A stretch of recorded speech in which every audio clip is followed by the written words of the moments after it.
All right, team, 1 minute. We're starting again in 1 minute.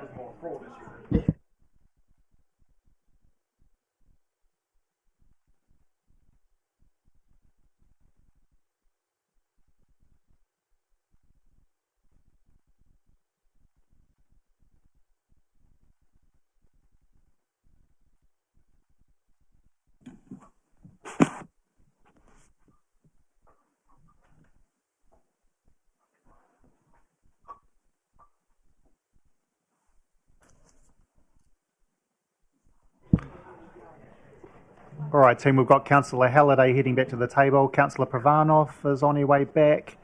We're about to go. We're live now. We're live streaming already to the millions of viewers out there watching us today.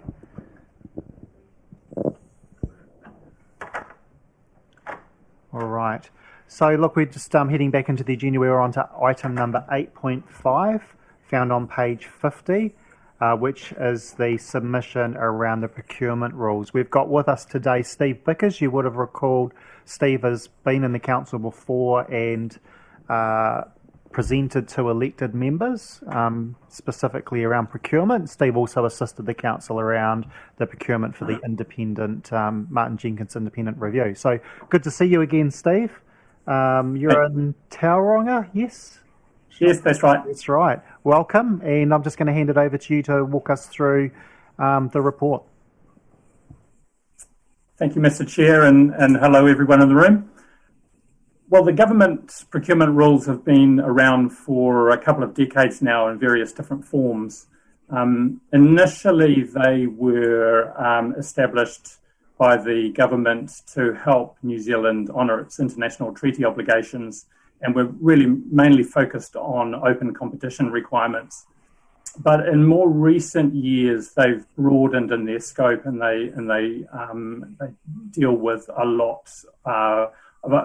broader range of procurement processes. And more recently, they've begun to focus a little bit more on what MB calls public good, or in other words, improving social, cultural, economic and environmental well-being. So this paper came about because MB are looking to expand the mandatory application of the rules.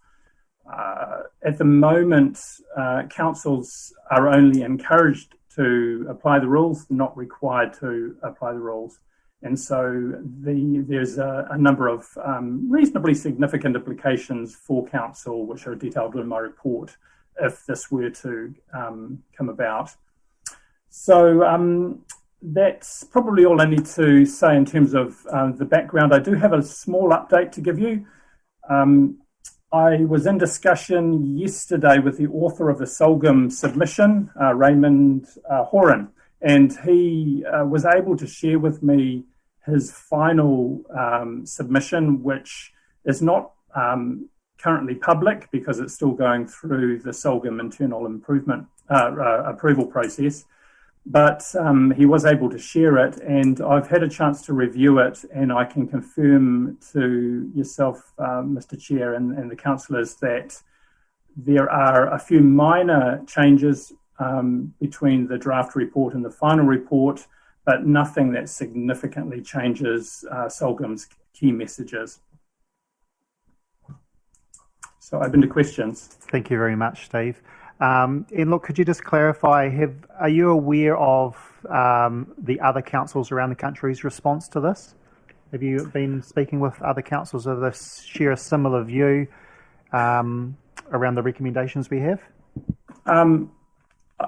It's funny you say that, Mr. Chair. Today there is a meeting of the Local Government Strategic Procurement Group, which is a forum of procurement managers like myself in the local government space, and they are currently right at this minute debating the implications of the extension. I don't have a sense for the overall response to the rules, but I strongly suspect that it will be in line with SOLGM's submission, because our issues are no different from the rest of from other local authorities. Thanks, Steve. We've got a question from Councillor Compton, and then just noting members just to signal your questions through the sound system. Thank you. Through you, Mr. Chair. My understanding is that procurement rules for local government are pretty robust as they are anyway, and I think as the paper notes, there is that flexibility for us to favour local suppliers in our communities. I mean, broadly speaking, are you aware of any issues in terms of how Kapiti does things that might be improved on by central government's rules, or is it generally a case of just overburden and complicate the process more? Thank you. Through you, Mr. Chair. I would say that local Kapiti Coast District Council's procurement processes are in a process of continual improvement. There's a number of areas where we're currently doing really well, and a few areas where we're striving to improve our function, which is something is not surprising. In my view, there is nothing that will benefit our continued improvement efforts by the introduction of the rules. I think that, if anything, they will detract from our improvement program, because they're going to divert a lot of resource and energy into supporting staff through processes that are a lot more complex than our current processes. The other key concern I have is that they will make it more difficult than it currently is to move quickly in an agile way to utilise direct sourcing where it makes sense to. So, if that's helpful. Yeah, no, that's very helpful. Thank you. Councillor McCann. Through you, Mr. Chair, is it appropriate? I just heard that some of the processes sound like they are working really well, and then you mentioned that there are some areas that are not. Is it appropriate to ask what those areas are? Yes, sure. The areas we're focusing on at the moment are associated with improving the systems we use to help procurers across council to do their jobs more easily. So we'd like to introduce some systems to create better visibility of procurement activity and of our spend. We're also shifting our focus more to create a greater emphasis on how we can use procurement to achieve better outcomes in our local communities. So that's a fairly significant shift. So those are the sorts of things that we're focusing on. Which, Steve, kind of highlights the flexibility and agility that you referred to earlier, doesn't it? Yes. Councillor McCann, did you have anything following up from that? Okay, there's no further questions, and Councillor Compton's happy to move those recommendations.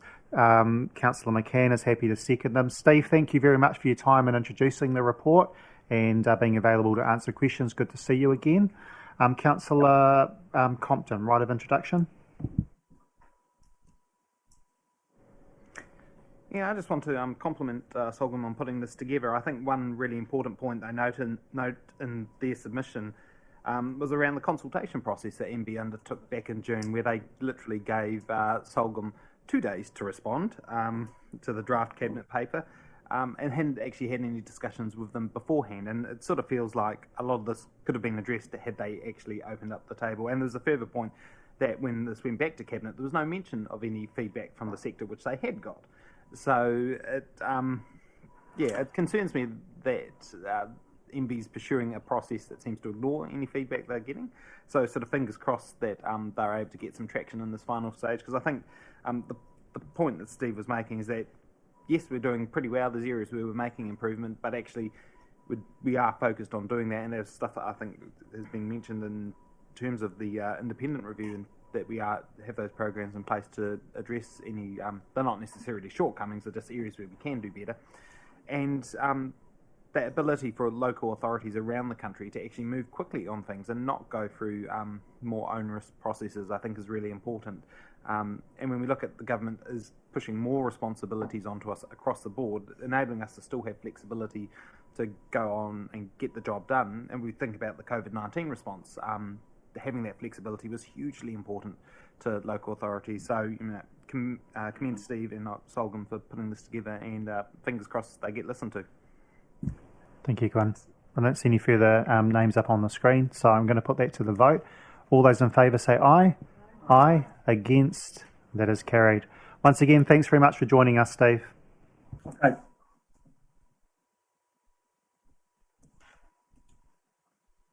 So, team, we are just moving on to the activity reports, item 8.6, found on page 61. And we've got staff just joining us at the table. Chris and someone who I don't think I've met before. So, good morning. This morning? Yeah, it's still morning, 7 minutes.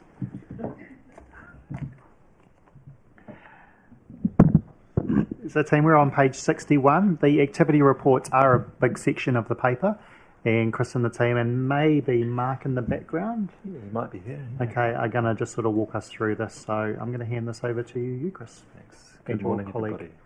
Through you, Mr. Chair. First, I'll introduce to you Maurice Venold. Maurice is a Senior Advisor in the Corporate Planning and Reporting team, and she's been with us nearly a year now, filling the role that Terry Crichton used to do. So she's been crucial in putting together these reports. So I'll introduce the overall paper, and Maurice can do the handoffs to various GMs and be here to answer any queries that I can't. So we'll take the main body of the report as read and really focus this on the appendices as usual. The presentation here takes gives the page references for the relevant sections. So we'll walk you through the presentation slides and then hand over to GMs. Thank you, Chris. And look, before Maurice does that, I just wanted to remind elected members from previous discussions. We've talked about projects, the project timelines. We've talked about projects being completed or the performance of those and other discussions. We've also talked about KPIs over the last few weeks. This report is the one that I've referred to. So if there's a particular project you think isn't progressing on time, or there are budget blowouts or so forth, I'm not saying there are, but if you think there are, that this is the place where you can raise that. The projects that we are undertaking are listed here and they're reported on. We have the traffic light system in terms of how things are progressing, and there's commentary. So as we move through the paper, and it can be a little bit challenging to keep track of where you are. So Maurice, if you can just refer to the page numbers that you're referring to as you work through each section. This is the time if you've got any questions to raise around those project delivery type questions. Maurice, I'll hand it over to you. Thank you. Thanks to you, Chair. Thank you, Chris, for introducing me. So we have the first quarter activity report for the period 1 July to 3 September 2020. I'm just going to brief overview of the KPIs and projects, and then I'll hand over to the general group managers to talk through the updates in each cluster. As you know, Council has 25 mega projects for this year, or significant projects rather. 18 of them are on target, 5 is not on target, and 2 on hold. The 2 that's on hold is in the Parks and Open Spaces group, and the 5 that's not on target is in Community Facilities and Support and Wastewater. So, like last year, Council has 94 key performance indicators, and I need to make a correction actually in the report that you have. We have 59 KPIs on target, but in fact there's 62 because there was a mistake in the regulatory group. Apologies for that. And then 23 KPIs are not yet due, 7 not on target, and then 2 monitoring only at this stage. I'll hand over to Darren to talk to the PGF. So team, just before you start in here, Darren, that's page 74 as it shows on the slide there.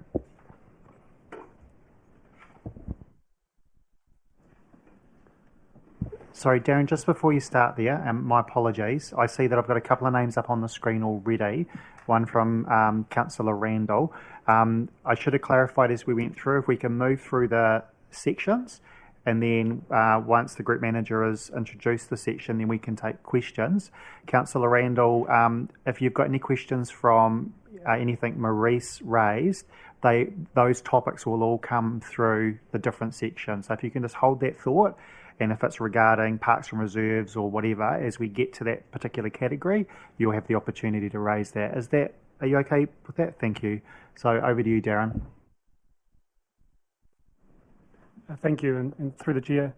So this project was primarily in relation to the Provincial Growth Fund, but as we know through the COVID response period, there were a number of other initiatives put forward by government for funding, and what this highlights is the projects where council or other parties were successful in receiving funding. So that included specific funds like the refurbishment fund, where we received money for the theatre and the memorial hall, and there was also money provided to the replacement of the roof in the Scout Hall, and that's gone directly to them. There was also the money in terms of the gateway, a separate fund in terms of the library fund, the National Library Fund, and that is funded to fixed time roles for 2 years, and NZTA Innovative Streets funding for work around Park Avenue and Wakanai, and then 1 billion trees. So there was quite a few, different proposals put forward. We were successful with quite a few. There was obviously some that we weren't successful for also, and we're still waiting to receive response on some applications. Going forward, it's probably appropriate to change the name of this area. The Provincial Growth Fund doesn't exist anymore in terms of the government going forward, and it's probably better to reflect the response and the funding that government will be doing going forward. Thank you, Darren. We've got a question from Councillor Buswell. Thank you, Darren. I'm just wondering, in our earlier in the meeting we were talking about a grant from the government for the Freedom campaign or the Responsible campaign, and I'm just wondering why that perhaps is not on that list as it is a fund that's been given from the government of late. I suppose what we included was more the COVID-related sort of response in terms of the recovery response type activities and those sorts of things. Yeah. Well, one that would make sense. Could I clarify just on that question of Councillor Buswell's too? There was a number of different funds available. Was that funding out of the Provincial Growth Fund, or was that funding out of, I'm thinking there's the Crown Infrastructure part, and there were a few other different funds as well?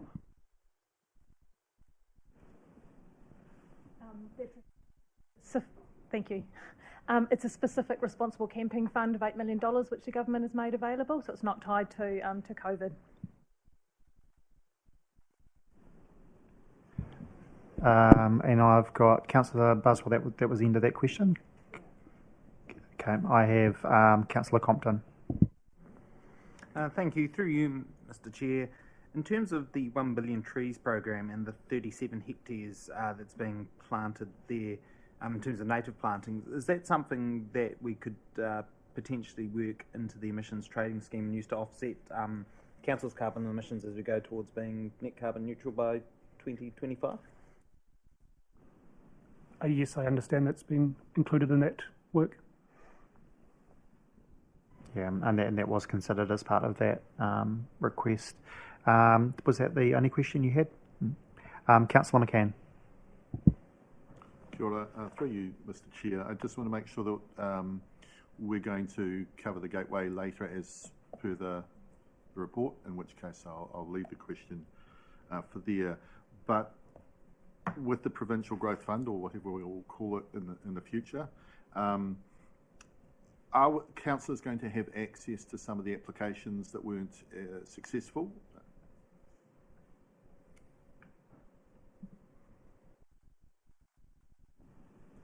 Is this in terms of the Crown Infrastructure Fund proposals, or the PG? So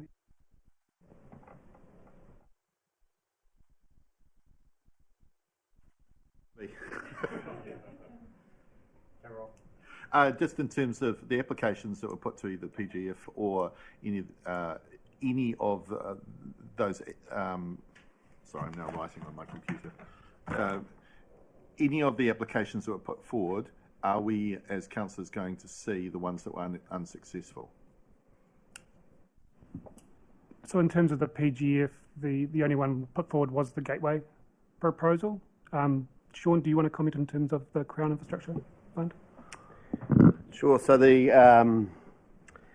we can look to make those available. One of the requirements through Crown Infrastructure Partnership was that they did not want us to release those until they'd gone through their process of deciding which ones were to be funded and were not to be funded, because there are some commercially sensitive information in there in terms of pricing for projects and estimates in terms of which bits would be funded and how much that might cost, and with council actually not obtaining that funding and actually looking potentially to go to the market for some of those, having that released into the general public would probably cause, or could potentially cause, issues with procurement for those projects. So we can certainly have a look at which ones we can provide to the council, but the only caveat would be if there are issues in there around financial sensitivity, we'd need to consider that at that time as well. So, but happy to go away and do that and make them available as best we can.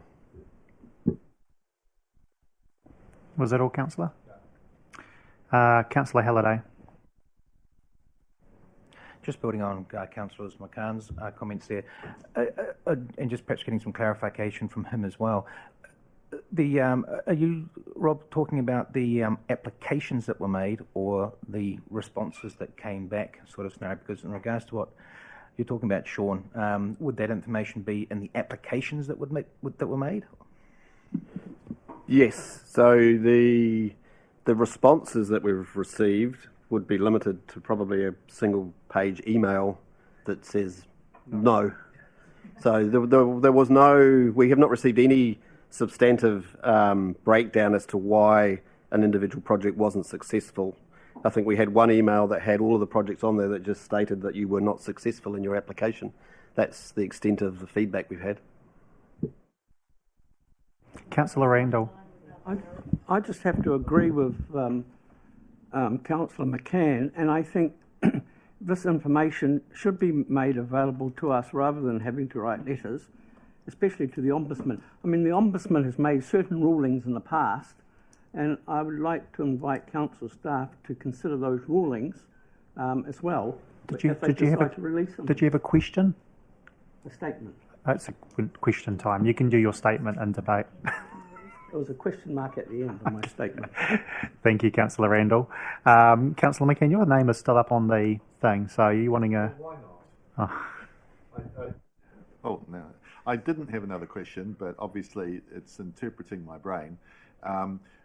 Just in regards to the information, surely we could have some of the redacted numbers removed so that we could get a general feel for what's actually been applied for. Or how? I think that's what I said. I think until we're making it available with the information that we can provide, and if we can't, well, then we'd happily look to redact that. Again, staff would need to take time to go through those and redact the numbers and provide them to you. We did actually provide a summary as to what was applied for, both at a briefing and I think there was an update that went out in terms of the applications and what they were for. So, but yes, happy to do that. And I can remember that because some of it was really high level, and if I had to describe what we'd applied for, it would have been very, very difficult to talk to the community about that. Okay. Grayson, just from a DEM Services perspective on our action register, if we could just do a takeaway from this meeting around staff coming back over the PGF applications, and I'll touch base with you at the end of the meeting. I'll also overview that. Just remind me if I forget at the end of the meeting, we go through what's on the action list and see if it's still appropriate at the end. Darren, did you have anything further to add? I've got no other questions on the screen. Just wanted to clarify, that was in terms of the Crown Infrastructure Fund applications, not the PGF applications. That Sean said he will come back to elected members on? Yeah. Thank you. So, team, again, that's why I partly asked the question earlier. There are a number of different funds that came out from the government, not just the CIP, not just the PGF. I think there was one or two or three others as well, museums and historical buildings and others as well. So it's not an excuse, it's just a statement that there is a number of different funds that staff have applied for funding. So we just need to be mindful of what we're asking for from where, PGF, CIP and so forth. So nothing further to add, Darren, in terms of this. We can move on to the next. Thank you, Maurice. Just over to you. Thank you, Chair. Janice? Kia ora koutou through you, Mr Chair. The housing work programme update in your papers outlines I think a really healthy level of activity on the housing program, for the first quarter of this financial year. Some of the key highlights are captured on the slide up above. I guess I'd just like to draw your attention to the ongoing work, particularly at a community level within Kapiti, to understand and seek a response to the implications that the COVID situation has had on the housing situation in Kapiti, in particular in relation to emergency housing. We have continued to progress work on a range of actions that you agreed to form the program around when you adopted the housing program report on the 30th of April. And I'm happy to take any specific questions you have on the content in the report. Questions? Grayson, can you mute Councillor McCann's mic? No, seriously, any questions? Councillor Elliott. I think I know the answer to this, but where would be the opportunity to add additional additional little work streams to that? I think the opportunity is sitting next to you. I think at a high level, we are currently progressing the actions that you have already committed to, and through the long-term plan, we'll be bringing forward to you options for continuing to progress those items, and I guess hearing the direction that you have set through your strategic workshops, we'll be putting up bids on how we might deliver those. Those conversations would be the place that I guess you could raise with staff any further great ideas or areas of focus that you'd like the housing program to look at. I'm quite comfortable saying that, given that my colleague beside me will actually be dealing with all of that when you do that. Councillor McCann. I'd just like to thank the staff who are working very, very diligently behind the scenes, and that is potentially my only concern, is that we have a real need, and I note the communication plan has been developed, we have a real need to start communicating some of the work that is occurring, because we all know as councillors that when this work first began with the mayoral forum perhaps, there wasn't a lot of communication from this council. So that's an area where I specifically like us to, how far away will that communication plan be before it's activated?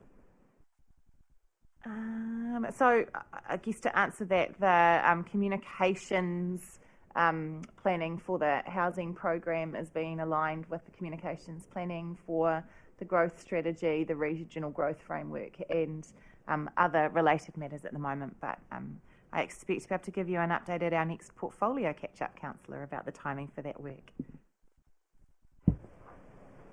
I'm enjoying having this councillor catch-up in this session. And the other thing that I know is of concern to me and perhaps other councillors is the limited funding that we currently have to progress this work. And we've identified the needs assessment and the council lead as being two things that are really, really in need of trying to do both at the same time. Is there any update around any of that? We are, I can speak to where we are at in terms of progressing the housing and social needs assessment, and possibly my colleague may want to offer an update around recruitment. But in terms of the housing and social needs assessment, we are having conversations with iwi currently around setting up a partnership approach to that piece of work, and expect that by the time we get to Christmas, we will have laid the groundwork that we need to to progress that piece of work in the new year.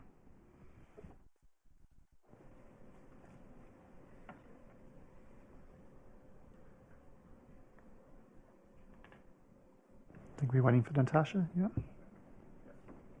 Thank you. And recruitment for the housing program lead will commence in the new year. That was precise. Thank you. And the other question I had. So cool.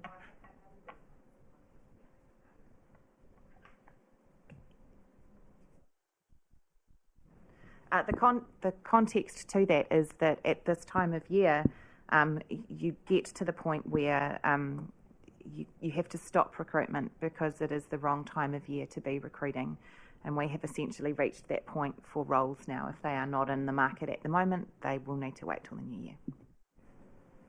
Thank you very much. And the last question is around emergency housing, and councillors may not be aware of the significant work that staff are putting into dealing with what I see as a really significant problem. Here comes the question, Chair.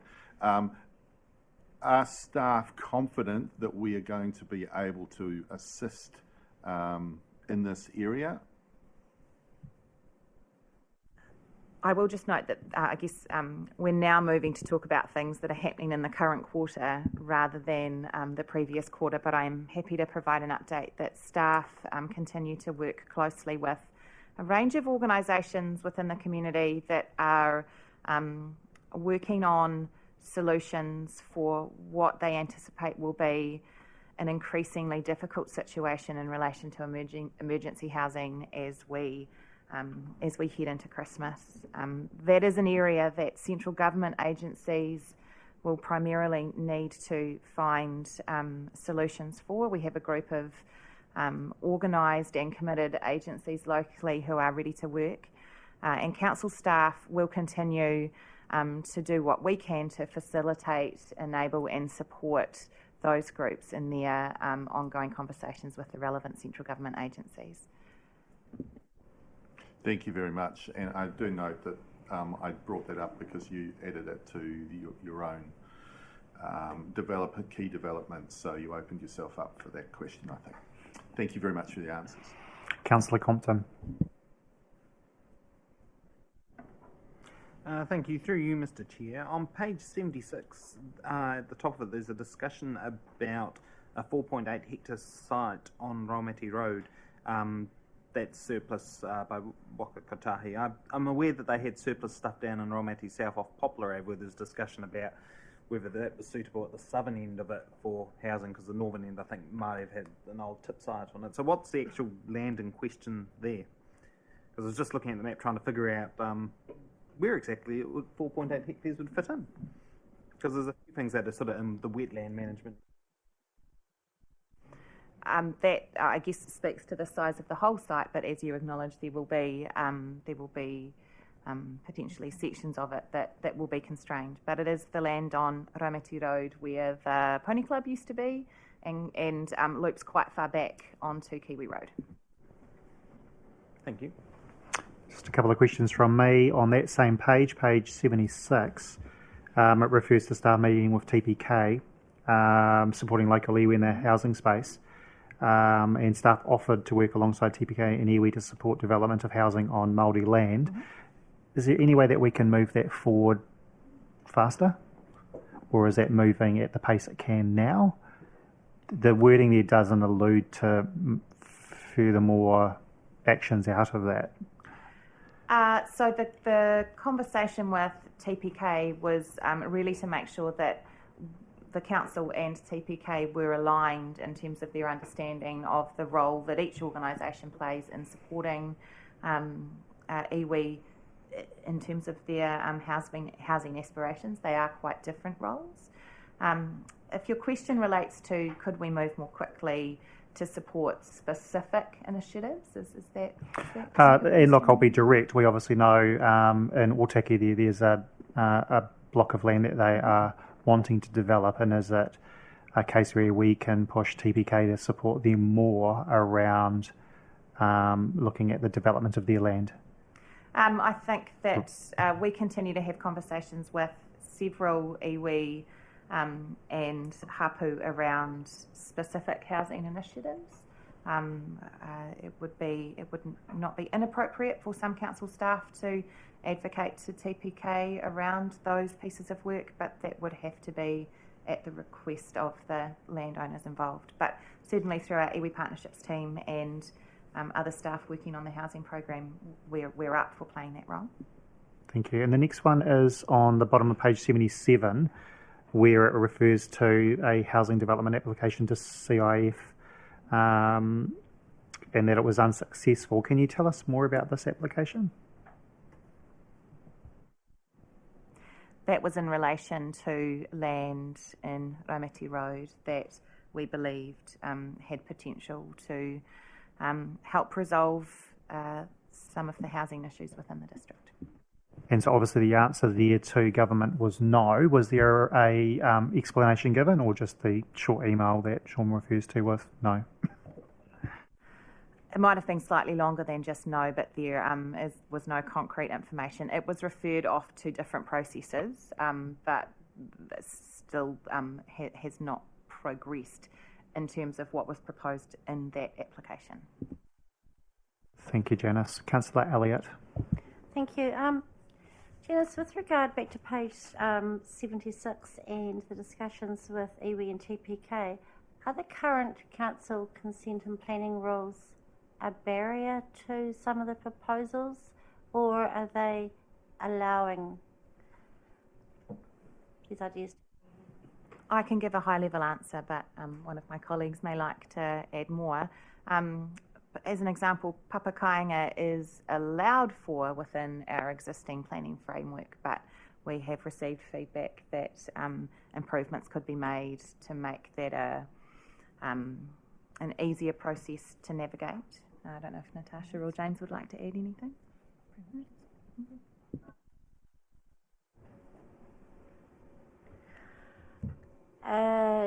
Would it be made a cheaper process to negotiate, given you're talking about multiple owners? And secondly, is our current zoning, okay? Depending on where someone owns land, zoning may or may not be okay. In terms of making the process cheaper, that really starts to speak to financial settings that the council would need to consider around fees. And if there's any further questions from elected members in this area, so Maurice, back to you. Thank you, Chair. Sean?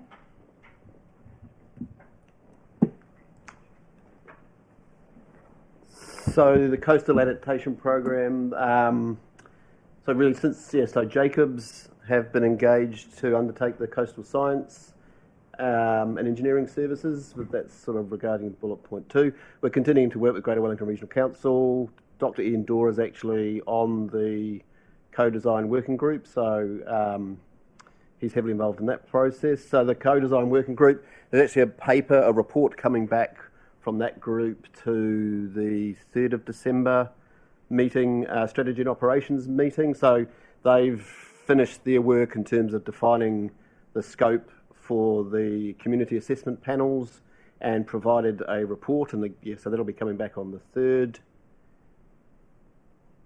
And that's pretty much where it's at in terms of the update at the moment. Jacobs has started work on gathering that scientific information, and will be a conversation on the 3rd about the extent and scope of those community assessment panels and the work that the working group have done to get that over the line. So that's both the North Otaki group and crew are members of that working group. So very pleasing to get that final report signed off by all of those parties and sort of unanimously supported, which was very good. Thank you. So that's page 79, team. No questions out of that section there? No. Who have we got up next? I think it's Mark, but that's just a list of things that have been completed pretty much. And we've just discussed, I guess, the policy work program moving forward. So page 80, any questions out of the policy work program? Councillor Pravanov?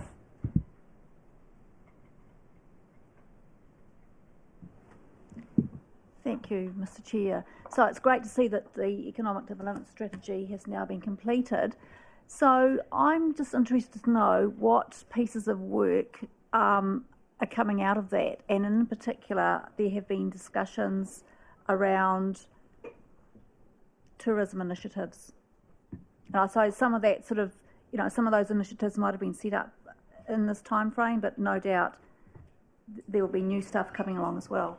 I'm going to look to staff to respond to that, but I do note from reading my report that there is some destination marketing details further through the report that talk to that aspect. But Darren, did you hear the question? No, sorry. That's all right. It was, I shall let Councillor Pravanov repeat it rather than me. Thank you, through you, Mr. Chair. So it's great that the economic development strategy is now completed, and so I was just asking clarification on the pieces of work that are coming out of that, and in particular a tourism strategy that is focused towards the summer. Yep, so the team's in the process of actively putting those actions in place, and there is a number of things in terms of the establishment of the governance group that's been underway in this past quarter. The work in terms of the destination plan, basically that has started, and we're working with Wellington NZ to get that underway, and there's a briefing, I think, shortly for councillors on that. In terms of destination marketing activity, so the team has been working over an extended period to be making sure that the website, our channels and all those sorts of things are updated and correct, and are working with a local party in terms of how do we get that messaging in terms of positioning correct as well. Other pieces of work include our workforce plan, and scoping is in place for that, and we'll be looking to get that work underway as well, sort of thing. So the team is, in terms of progressing, the delivery of those actions. Thanks, Darren. And Councillor Pravanov, if you could hold that thought, because I do think it is repeated through the report later on around the marketing aspect. And so, Councillor Compton. Thank you. Through you, Mr. Chair, just following on about the economic development strategy, do we have a date yet as to when the members of the new board are going to be publicly announced? As we're looking...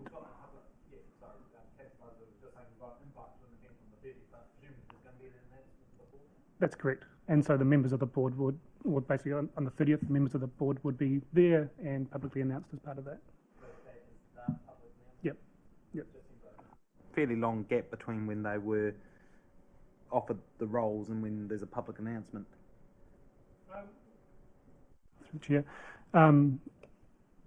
that's been moving quite quickly in terms of there was a whole recruitment process that had to be undertaken, and a process of putting in place, agendas and stuff like that, and getting things organised. What we wanted to do at the same time is do the official release of the ED strategy. So combine a few things, also acknowledge the drafting group that were involved in the ED strategy. So we're seeing the event on the 30th as a chance to do the acknowledgement to the drafting group, formally release the pretty version of the strategy, and also formally announce the new governance board members and stuff like that. And it was about trying to get all those timetables lined up in the right way. I think to add to that, Neil also had to notify the successful applicants, meet with them, talk about expectations and so forth. So there was a time frame, and it's landed with the meet and greet next week. I think it's Monday, 30th. Yeah. So there was, I guess, a lot behind the scenes that we haven't seen in terms of getting all those ducks lined up in a row. Did you have any further on that one? Thanks, Gwen. Next. Thank you, Chair. I think, Sean, you can maybe talk to this one. So I think actually Wayne was going to give an update on that, but so obviously the report back was end of August in terms of the actions associated with review. I'm not aware of I guess a supplementary date in terms of reporting back currently, but obviously as we're going through the LTP, we're looking at programs of work associated with that, And the risk there around staff availability and workload, obviously, possibly at the time this was written, was considered low, but as more work comes online, obviously there is a higher risk that will impact on our ability to deliver the recommendations from the independent review. And certainly the Three Waters review, the extensive information request that's come from DIA, they've given us till February, I think, to provide them with a whole lot of information, that there is a substantial amount of work associated with delivering on that. So, Councillor McCann. Thank you. Through you, Mr. Chair. Sean, in a recent council meeting or briefing, forgive me for not remembering which one, we discussed some of the aspects of the review, more specifically communications, and there was an acknowledgement by the CE that we could have a workshop with interested staff and the communications team. Whereabouts on the planning agenda is that? I realise this is looking forward, not backwards. I would have to either defer to Janice on that one, or it may be something that need to have a conversation with Wayne and get back to you outside of this meeting, because I'm not aware of that. I'm aware that there was a conversation and that the Chief Executive indicated it would be good to hear what the Council was wanting to see to be different. We haven't made any specific plans for a time or a mechanism for achieving that, and I guess I have to reinforce what you've heard a few times from us today, that between now and Christmas our dance card is fairly full, so I anticipate that would be a New Year conversation. So just noting that request, how is that? Has that already been captured in the sense that there will be a date at some stage? What we're hearing is that won't be in the next few weeks because of the workload and pressures. But in answering Councillor McCann's question, is there a date? No, there's not yet a date. I am aware of the conversation and the request, but we haven't made any concrete plans as yet. Thank you. So maybe if we just throw that on the action register, Grayson, and that will at least help track the request, which wasn't made today, but it was following up on it. No further questions out of the organisational review, then we move on to corporate information. Yes, so that is for Mark. Yeah, the key's online. Okay. I think Mark's online. You with us, Mark?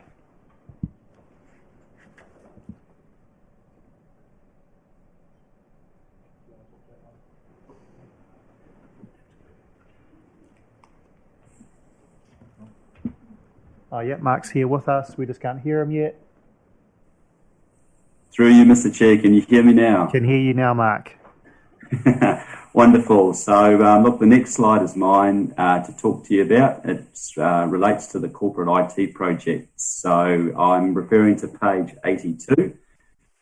And I'll take you through sort of the four big ticket items, but the theme throughout has really been one of resilience and continuing to future-proof the organisation. So some achievements over this quarter have been to complete the installation of fibre to the Otaki and Waikanai libraries and service centres, as well as the Waikanai water treatment plant and the Coastlands Aquatic Centre.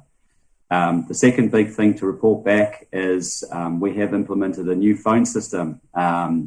It's this particular piece of work has been for resilience. Our old phone system was no longer supported, so we have a new phone system. We've rolled it out across most of the organisation, except for the contact centre. The rollout and implementation of that will be completed by the end of the month.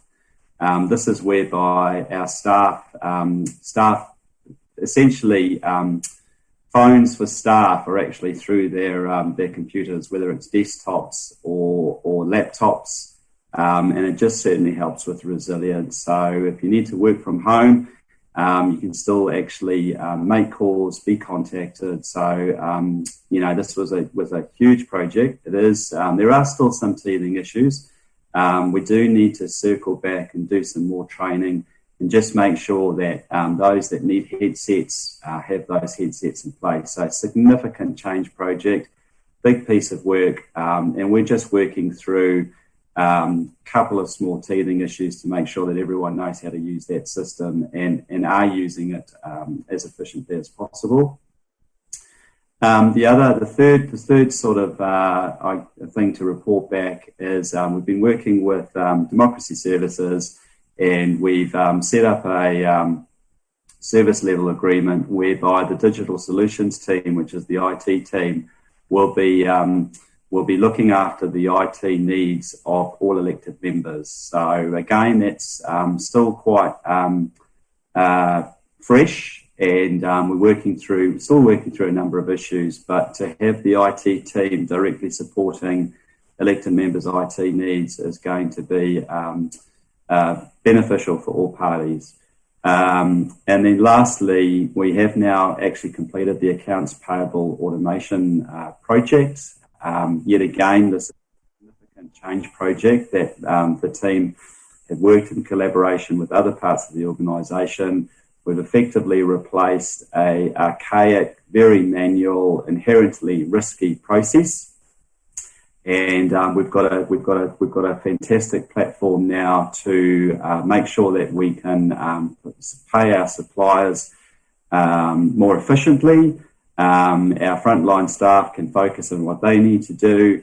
And in times of lockdown, that's just a really good, resilient process to have in place whereby we can actually get information from suppliers directly. So it's been busy. It's been a busy quarter for the IT team, but it is everything that we're achieving is, as I said, for resilience and future-proofing the organisation. Thanks, Mark. Any questions from elected members? Councillor Elliott. Thank you, Mark. I did have a question about point 2, the new fibre circuits to Otaki Library and service centres. Is that to upgrade the current infrastructure, or is it to increase capacity? And I'm thinking about when we are in lockdown, and perhaps there are many people who are Wi-Fi poor, and a lot of reliance by local kids and people on that Wi-Fi, whether it's open or closed. Through you, Mr. Chair. Look, thank you, Councillor, for that question. Look, I'm not entirely sure, but I would need to confirm with you in church. But I think the answer to that is both.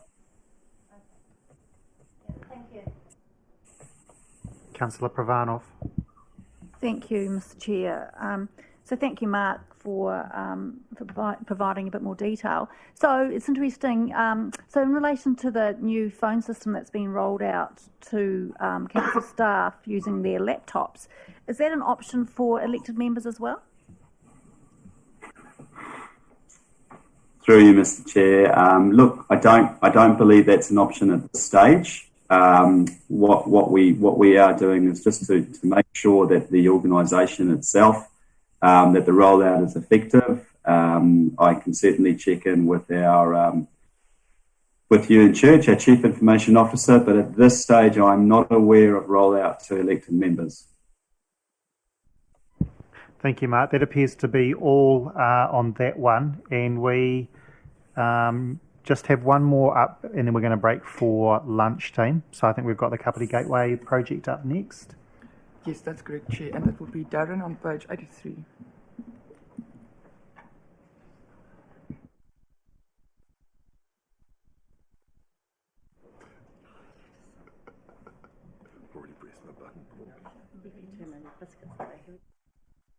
It's over to you, Darren. So it's been a very busy quarter for the team in terms of working on this project. As you'll be aware, we got the announcement that we've been successful in the PGF funding, and they confirmed that they would fund 50% of the CAPEX costs, which was the application for the project. In terms of, there were a lot of Official Information Act requests for information about the project. There was a limitation of what we could provide during the PGF application period. But subsequent to that, the business case, the supporting information has all been released through the website, and there's a significant release of information through the website and those channels. In terms of work has been continued on as required in terms of the resource consent process with Regional Council and with Kapiti Coast District Council. And the team has also been meeting with a working group of councillors in terms of making sure that information about the project is able to be worked through to understand assumptions and those sorts of things made, and also to look at understanding the other things that the project brings in terms of a greater understanding about the cultural impacts, the social impacts, and those other supporting pieces of work. Thanks, Darren. And look, I imagine there might have been some questions around this one, and I was just checking with Sean, not trying to shut down the conversation, but just mindful that the report is referring to developments from the 1st of July to the 30th of September. But with that, I'll open it up to Councillor McCann, who's first off the rank for questions. Given the indication there that we're not going to perhaps refer to anything that's occurring now, is that correct, Mr. Chair? Look, I was just checking with Sean in terms of, again, not trying to shut down conversation, but just the appropriateness of it. And we haven't really got a firm position on that. Darren, do you want to comment in terms of, I guess what I did was just mindful of is if whether we go down a great big rabbit hole now about stuff that's just happened yesterday or last week. So I'm happy to allow conversation, but I do want to just check with staff around where they're at.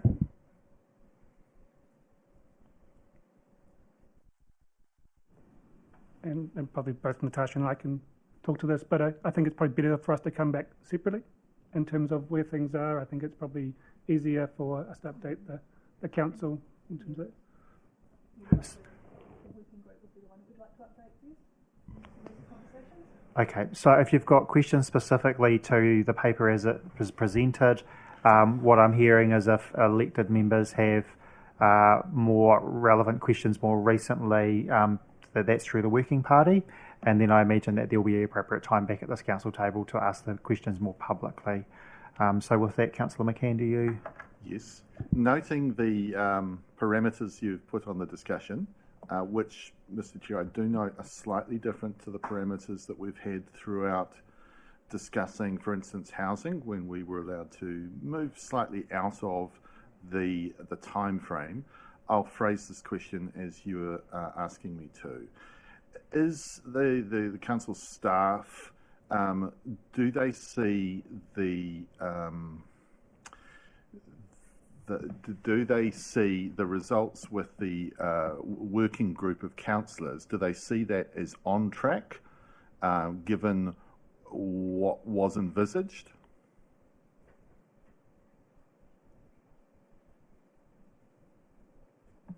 Just waiting for Janice to come back. And just while she is, I guess what we're trying to avoid, and I haven't had a discussion with the staff before this meeting, but is all elected members asking questions that really have just been discussed within the working group as well. But with that, Janice, I think there was a question for you to answer there. Rob, do you want to? No, it was for me. Oh, it was Natasha. Thank you. So there have been some recent discussions with the Provincial Development Unit that we would like to have a conversation with the working group to update them. Do you have any further questions, Councillor McCann? I do have many questions, but given the framework that... Well, you are a member of the working party, so I don't want to go back on what I said earlier, but if you think they're relevant to the report, you're going to have to make that call about whether it's going to start to breach that process if you're asking questions that are sort of outside of that. So again, I'm not trying to stifle the conversation. I'll come back to you. Councillor Randall? Thank you, Mr. Chair. No, I have to agree with the concerns that Councillor McCann has raised, but my question is specifically mentioned here. A decision about the resource consents have yet to be made, including notification. So have you decided yet whether it be public notified or non-notified resource consent, or is there a resource consent being granted? Question, Mr. Chairman. In my new role as regulatory, no decision has been made on the resource consent, whether it will be notified or non-notified. The consent application is currently in hold, seeking additional information, so I can confirm that an application has been put into council and that is on hold. And until we get the information back, as we do with other applications, then we can proceed to making a decision around notification or non-notification. I'm just concerned about the timeline. I mean, the application was made to the Provincial Growth Fund at a certain time, and I thought resource consent would have been one of the criteria for approving the grant. I'm just concerned with this timeline for resource consent. So I don't believe there was a question in that. But that's okay.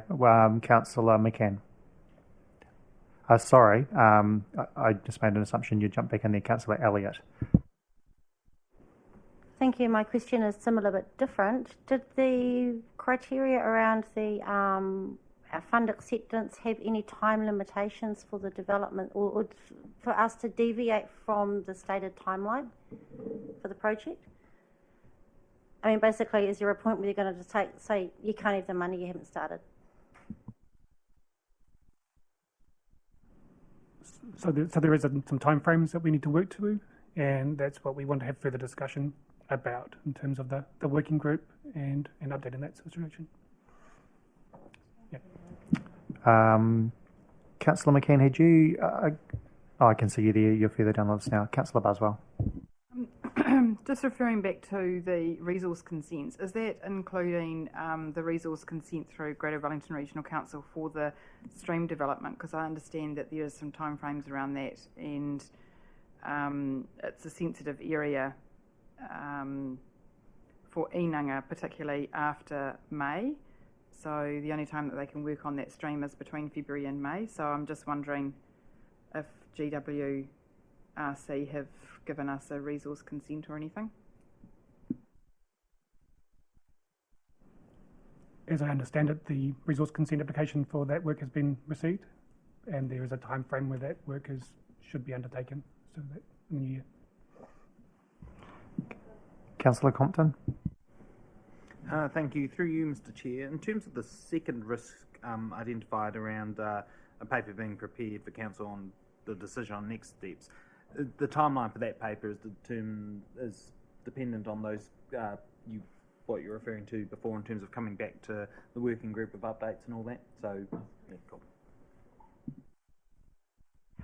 Councillor McCann, back to you, and then I'm going to wrap it up from there. Thank you, Chair. Are staff aware of the concerns of the working group with regard to us not being able to meet our timelines and agreed engagement with the community and stakeholders?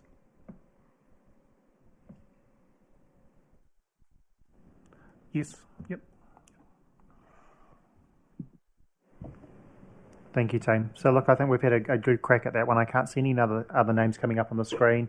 It's 1:45. We're going to break now for lunch. I'm mindful we have a briefing booked for 1:30. There's no way we're going to have a half-hour lunch and get through the rest of the meeting in 15 minutes. So I'm looking for a steer from elected members. Are you wanting to shorten your lunch? Are we looking to push the briefing out, if that's at all possible? Do you want 15, 20 minutes, half an hour for lunch? I don't want to drive you too hard, too fast. Janice has got something to add? Lunch is not here. It's not quite that bad, but lunch is here. However, it appears to be somewhat in short supply, so we have called out for more. But if you get out there and feel deflated when you look at the table, my apologies. The good news is I bought a whole lot of shaved ham from work for myself, so I'm actually okay. So thanks for thinking. But I'm not sharing. Not quite enough to share with everyone. All right, team. So look, do members want half an hour? So the briefing at 1:30, is that fixed at 1:30, team? The briefing at 1:30, is that fixed? So that's on the destination management plan. Okay, so half an hour, is that what I'm getting nods for? So look, we break from now until 1:15, and we need to start at 1:15 sharp.